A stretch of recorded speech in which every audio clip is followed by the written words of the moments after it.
تہنوا ولا تحزنوا وانتم الاعلون ان کنتم مومنین. سستی مت کرو، کم مت کھاؤ، تم ہی سربلند ہو اگر تم مومن ہو. کون کہہ رہا ہے؟ یہ پروردگار عالم ارشاد فرما رہا ہے.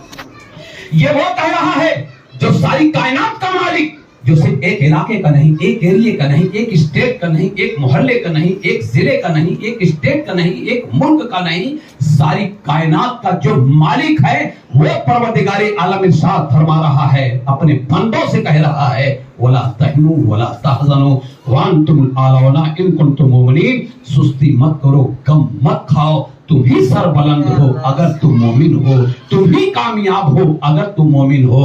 حضرات گرامی، کامیاب کون ہے؟ ایمان والا ہے. کامیاب کون ہے؟ مومن ہے. کامیاب وہ ہے جس کے ہاتھوں میں ایمان کا دامن ہے. اب سوال یہ پیدا ہوتا ہے کہ جب کامیاب مومن ہے تو مومن کی ڈیفینیشن کیا ہے؟ مومن کی تعریف کیا ہے؟ مومن کسے کہتے ہیں؟ نص قطعی سے ثابت ہے. خدا القدوس ارشاد فرما رہا ہے قرآن پاک میں ہے کہ کامیاب صرف ایمان والا ہے. تو مومن کی تعریف کیا ہے؟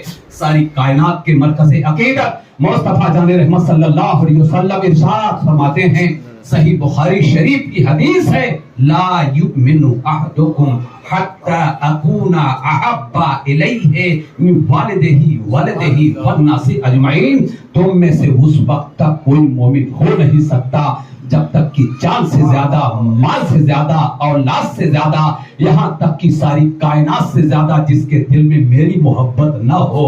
تو کائنات میں سب سے زیادہ، باپ سے زیادہ جس کے دل میں آقا سے محبت، باپ سے زیادہ، ماں سے زیادہ، خاندان سے زیادہ، اعزا اقربا سے زیادہ، یہاں تک کہ ساری کائنات سے زیادہ جس کے دل میں آقا سے محبت ہے، وہی شخص حقیقت میں ایمان والا ہے. اور اگر وہی شخص ایمان والا ہے تو یہاں بھی وہ کامیاب ہے اور وہاں بھی کامیاب ہے. یہی وجہ ہے ہم عبادت کرتے ہیں مگر ہم کو اپنی عبادت پہ ناز نہیں. ہم نماز ادا کرتے ہیں، ہم کو اپنی نماز پہ ناز نہیں. ہم سجدہ کرتے ہیں، ہم کو اپنے سجدوں پہ ناز نہیں. ہم رکوع کرتے ہیں، ہم کو اپنے رکوع پہ ناز نہیں. ہم زکات ادا کرتے ہیں، زکات کی ادائیگی پہ ناز نہیں. ہم حج کرتے ہیں، حج کی ادائیگی پہ ناز نہیں. ہم روزہ رکھتے ہیں، روزے کی ادائیگی پہ ناز نہیں. ارے نہ طاعت پر، نہ تقوی پر، نہ ذوق و اتقا پر ہے. ہمارا ناز جو کچھ ہے محمد مصطفیٰ پر ہے.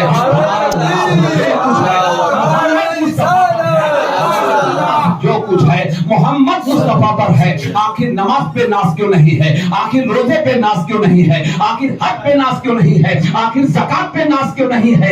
اس لیے ان ساری چیزوں پہ ناز نہیں ہے کہ اگر آقا نہ آئے ہوتے نماز کا طریقہ ہم کو کون بتاتا؟ اگر حضور نہ آئے ہوتے زکات کا اصول کون بتاتا؟ اگر حضور نہ آئے ہوتے تو روزے کا ضابطہ ہم کو کون بتاتا؟ اگر حضور نہ آئے ہوتے تو حج کا طور طریقہ کون بتاتا؟ اسی نبی کے صدقے میں نبیین کو اللہ نے پیدا کیا، صدیقین کو پیدا کیا، شہداء کو پیدا کیا، صالحین کو پیدا کیا، کائنات کو پیدا کیا.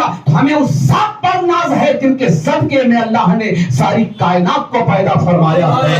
میرے دوستو بزرگوں، کامیاب ایمان والا ہے. تب پتہ چل گیا کہ ایمان والا کون ہے. پورے دنیا سے زیادہ جس کے دل میں آقا سے محبت ہے وہی شخص ایمان والا ہے. جب وہی شخص ایمان والا ہے تو یہاں بھی وہ کامیاب ہے، وہاں بھی وہ کامیاب ہے. یہاں بھی وہ کامیاب ہے، وہاں بھی وہ کامیاب ہے. میرے دوستو بزرگوں، آج صدیق اکبر کامیاب کیوں ہے؟ اس لیے کہ آقا سے بہت زیادہ محبت کیا کرتے تھے. فاروق اعظم آخر کیوں کامیاب ہیں؟ رسول آقا حضور صلی اللہ علیہ وسلم سے بے حد محبت کیا کرتے تھے. عثمان غنی کامیاب کیوں ہو گئے؟ ساری کائنات سے زیادہ آقا سے محبت کرتے تھے. مولا علی کامیاب کیوں ہو گئے؟ حضور صلی اللہ علیہ وسلم سے بے حد محبت کرتے تھے. حسن کامیاب کیوں ہو گئے؟ آقا سے بے حد محبت کرتے تھے. امام حسین کامیاب کیوں ہو گئے؟ آقا سے بے حد محبت کیا کرتے تھے. تو ساری کائنات سے زیادہ جس کے دل میں آقا سے محبت ہے وہی شخص کامیاب ہے. اے میرے دوستو بزرگوں، خواجہ غریب نواز رحمۃ اللہ تعالیٰ علیہ سنجر سے چل کر کے مدینہ کی سرزمین پر آتے ہیں اور رسول پاک صلی اللہ علیہ وسلم کے حکم اور آرڈر پر ہندوستان کی سرزمین پر آتے ہیں.